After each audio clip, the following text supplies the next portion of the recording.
This would be unthinkable to most people.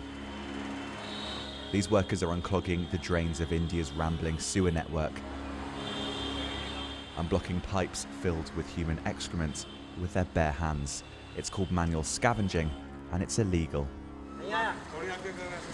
This is how it's meant to happen. A machine pump goes in and unblocks the drains. But the problem is that in many parts of India, this doesn't happen. People go down into the sewers, and that is a dangerous profession. 2 people losing their lives. These kinds of stories have become commonplace in India. Sewer workers, often from the Dalit or untouchable community, dying from toxic fumes or drowning in overflowing septic tanks. Last month, Rani, a mother of 4 young children, heard that something had happened to her partner Anil. तो उधर भीड़ हो रही, अब देखा तो वहाँ कहने लगे आदमी गटर में गिर गया। मैंने गटर देखा तो झाग मालूम पड़ रहे थे उसमें और बबूला उठ रहा था। तो मैंने अपने आदमी के जूते पहचाने करे, मैंने कहा जी मेरे अनिल के जूते हैं, मेरे आदमी के जूते हैं। मेरा आदमी गिर गया, मैंने वापस जा रहे खाए और गटर में गिरने को थी, पब्लिक ने पकड़ लिया मुझे और जाने नहीं दिया वहाँ पर, नहीं गटर में गिरने दिया। तो गाड़ी आई तो गाड़ी काफ़ी टाइम में आई थी, 8 बजे आई थी लाश ले गाड़ी। फिर मेरे को हाथ भी नहीं लगाने दिया, छूने भी नहीं दिया। जो कमाने वाला था वो चला गया, अब मेरा कौन है साथ, कोई भी नहीं। Witnesses say that the rope used to lower Anil down the manhole had snapped. The string of recent high-profile deaths has led to protests in India, led by this man, Bezwada Wilson. He set up a pressure group, the Safai Kamachari Andolan, which looks to highlight the unsanitary and often dangerous conditions workers put up with. India has a space program and we are competing with the whole world, but we don't have any sewage system. That pains a lot. Why? Unreported cases are there that we are not taking into the consideration. Reported cases also every year it is increasing. And this last 2017, January till now, there are the 221 people we lost. They are the citizens of the country. And even the country or the world, everybody must take that. Why they should die like this?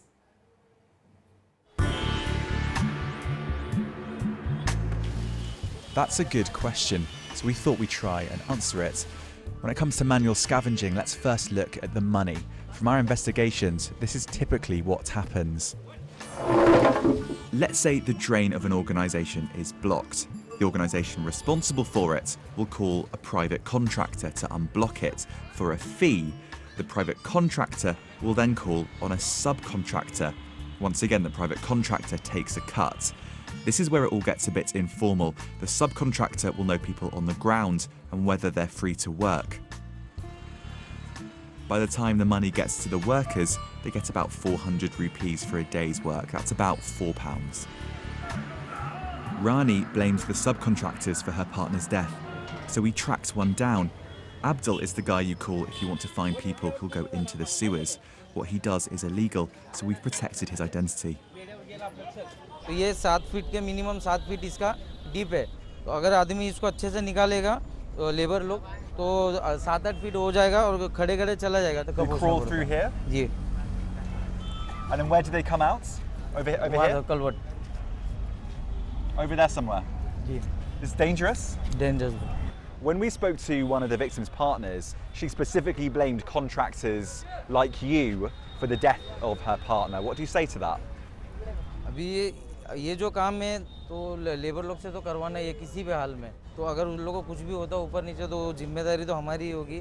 जिम्मेदारी की बात है तो देखा है तो जिम्मेदारी BMC की है, लेकिन इसके अंदर उन लोग की भी कुछ गलती नहीं, मशीन अंदर तक का जा नहीं पाती है। The government banned manual scavenging 25 years ago and set up a commission into the practice to monitor abuse of the law. So I went to see its chairman, Manhar Zala. I'm very much unhappy and very much disappointing.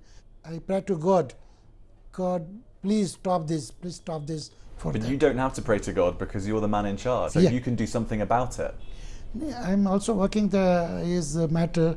I'm saying that mechanized system, skill development. I'm monitoring that. But there has to be someone responsible here, though, surely. There has to be someone that we can put questions to, because if everyone's saying, well, it's not us, then nothing will ever change. This most probably the responsible is the principal employer, those who hire the contractor. The man who's hiring the contractor is responsible. It is the number one responsible. So it's not the government, it's not the commission, the number one party responsible for these deaths are the people hiring the contractors. The contractors. So who are the principal employers? Well, they're the organisations who commissioned the work in the first place. Now, we've been in touch where workers have died on their premises doing work that they paid for, but none of them wanted to be interviewed. So let's recap. The victims' families blame the subcontractors blame the municipal authorities, the authorities blame the people who pay the private contractors, and the people who pay the private contractors that we approached didn't want to be interviewed. Everyone is saying that I am not responsible, and they are saying that the other one is the responsible. Other one is saying that no, I am not other. So I feel so pity about the whole situation. I expect some of leadership must come out and say that yes, I am irresponsible. I will prevent this death. In many ways, manual scavenging is a parable for some of the problems affecting India, a complex system of administration that makes devolving blame easy. The government says that the future is mechanisation, but in lots of India, that simply doesn't happen. There is some evidence, though, that the public have had enough. A picture of Rani's son crying over the body of her partner went viral. A crowdfunder has raised $43,000 for Rani's family. Most families, though, aren't so lucky, and the grim reality is that as long as sewers continue to be blocked, there'll be money for people willing to risk their lives to unblock them.